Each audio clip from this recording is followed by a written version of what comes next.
महाराज जी, जीवन में चुनौतियों का सामना करना या बाधाएं आए, उस समय हम कैसे उसको हैंडल करें? आप इसमें क्या एडवाइस करेंगे?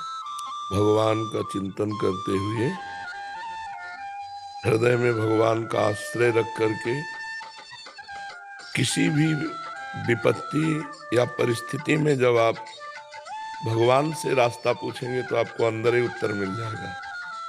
पर हृदय से भगवान का आश्रय हो और नाम जब चल रहा हो। अगर नाम जब चल रहा तो कोई विपत्ति विपत्ति है ही नहीं, कोई दुख दुख है ही नहीं। कहा हनुमंत विपत्ति प्रभु सोई, जब तो सुमिरन भजन न होई। जिस क्षण भगवान का भजन नहीं होता, सुमिरन नहीं होता, वही विपत्ति है। और मनुष्य जीवन संकटों से भरा हुआ है, किसी एक व्यक्ति का नहीं, पूरा जीवन। सबसे बड़ा संकट है कि 50 60 70 80 वर्ष में मृत्यु आ जाएगी और वो सब कुछ छुड़ा देगी। पत्नी पुत्र परिवार मकान धन संपत्ति योग्यता सब छूट जाएगी। फिर हमें दूसरे शरीर में जाना पड़ेगा। अब वो कर्मानुसार शरीर सुअर का है कि कुत्ता का है कि गधा का है, क्या मिलेगा शरीर। फिर हमको बराबर भटकना पड़ेगा। जब फिर मनुष्य शरीर मिलेगा तब फिर मेरे कल्याण के मार्ग के जो साधन है और उनको छोड़कर फिर भोगों में लग गए। फिर ऐसे हमारा जब से सृष्टि हुई तब से हम भटक रहे हैं। सबसे बड़ी चुनौती है माया पर विजय प्राप्त करना, काम क्रोध पर विजय प्राप्त करना, जन्म मृत्यु पर विजय प्राप्त करना। ये छोटी मोटी विपत्तियां, अनुकूलता प्रतिकूलता, ये तो सबके जीवन में आती रहती है। अगर हम प्रधान चुनौती स्वीकार कर लें तो सब चुनौतियों पर विजय प्राप्त कर लेंगे। हमारा लक्ष्य होना चाहिए निर्विकार होकर भगवान की प्राप्ति करना। तो रुपया पैसा भोग सामग्री सब अपने आप आ जाएगी, ये ब्याज में आ जाएगी। मूल भगवान को अगर रख लो तो सब ब्याज में आ जाएगी। कोई भी व्यक्ति बताओ जिसके जीवन में संकट ना हो, कोई भी ऐसा बताओ जो समस्या में ना हो, कोई ऐसा बताओ जो चिंतित ना हो, कोई ऐसा बताओ जिसके कामना ना हो। वो वही हो सकता है जो भगवान में स्थित है, दूसरा नहीं। तो जब तक कामना है, चिंता है, शोक है, विपत्ति है, तब तक हम सुखी कैसे हो सकते हैं? तो सुखी होने का उपाय है भगवान का स्मरण, एकमात्र भगवान का आश्रय। सच्ची मानिए, मतलब आप लोग वो बात ही नहीं समझ सकते जो हम अंदर से कहना चाहते हैं। जैसे अपने दिमाग में है कि बिना किए कुछ नहीं होने वाला, तो क्या पूरी सृष्टि आपने कुछ रचा है? छोड़ो सृष्टि की बात, आप अपने शरीर पे आओ। आपने क्या बनाया अपने शरीर में? क्या बनाया? आपने बाल बनाए, आपने आंख बनाई, आपने नाक बनाया, सब भगवान का बनाया हुआ ना।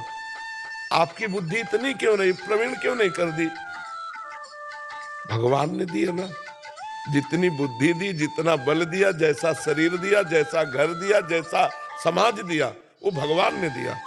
अब आप भगवान के लिए क्या कर रहे हो, मैं बताओ। हर चीज का टैक्स है ना। इतना सुंदर भगवान ने शरीर दिया, इतना सुंदर समाज दिया, इतना सुंदर प्यारा हमें देश दिया। भारत बहुत पवित्र देश है, गंगा यमुना देखो कितना महान देश है। संगम हो रहा है प्रयाग में, देखो ना, गंगा यमुना सरस्वती का। और भगवान राम कृष्ण के अवतार, एक से एक महान पुरुषों का अवतार इस धराधाम, हमें ऐसा पवित्र देश दिया। हम भगवान के लिए क्या कर रहे हैं?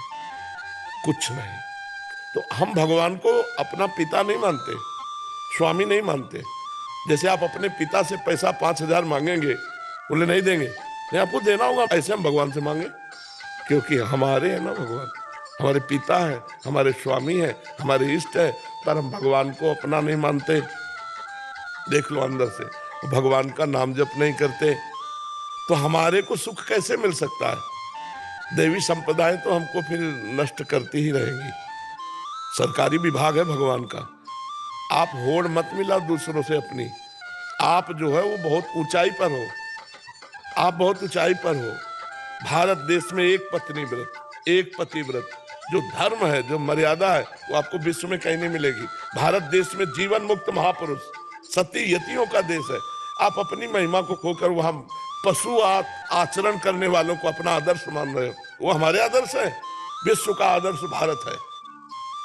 शांति प्रिय, धर्म प्रिय, उदारता, जो गुण भारत में, वो आपको कहीं नहीं मिलेंगे।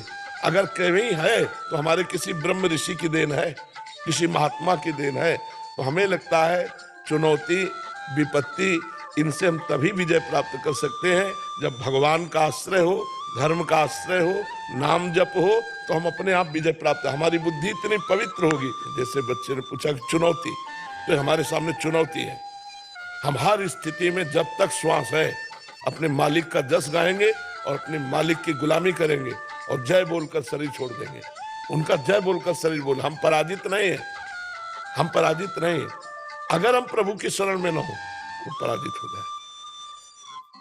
अगर हम भगवान से जुड़े हैं तो हर कष्ट सह सकते हैं, भगवान से जुड़े हैं तो हर परिस्थिति को झेल सकते हैं। अगर भगवान से नहीं जुड़े तो फिर नहीं, फिर तो पतन ही पतन है। जैसे अथाह समुद्र में पड़ जाए तो मरना ही मरना है, फिर कोई बचना नहीं। और अगर जहाज का सहारा मिल गया है, जल जहाज का, तो हम निकल जाएंगे। भगवान के चरणारविंद है जल जहाज, और ये संसार है अपार समुद्र। भगवान के चरणों का आश्रय मिल गया तो कैसे तुम्हें बताएं, वो आगे से आगे व्यवस्था किए रहते हैं, वो प्रतिपल हमें सुख देते रहते हैं। नहीं, शारीरिक दुख के आगे फिर और कोई दुख नहीं होता। हर दुख हम सह सकते, लेकिन शरीर की पीड़ा 1 दिन 2 दिन नहीं, जब तक जिएंगे तब तक। ये चुनौती ऐसी है, जब आखिरी श्वास होगी तभी इससे छुट्टी मिलेगी। तो हमें हर मुसीबत से लड़ने, हम अपना उदाहरण इसलिए अहंकार पूर्ण नहीं इसलिए देते कि आपके सामने है। प्रत्यक्षम किम प्रमाणम, अगर प्रत्यक्ष उदाहरण मिले तो और प्रमाण देने की क्या जरूरत।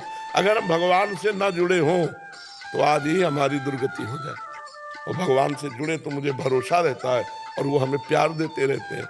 कर तुम अकर तुम अन्यथा कर तुम, वो गूंगे से वेद पढ़वा दे, लूले लंगड़े से पहाड़, तो उनका ये चमत्कार है, वही आपको सुखी कर सकते हैं।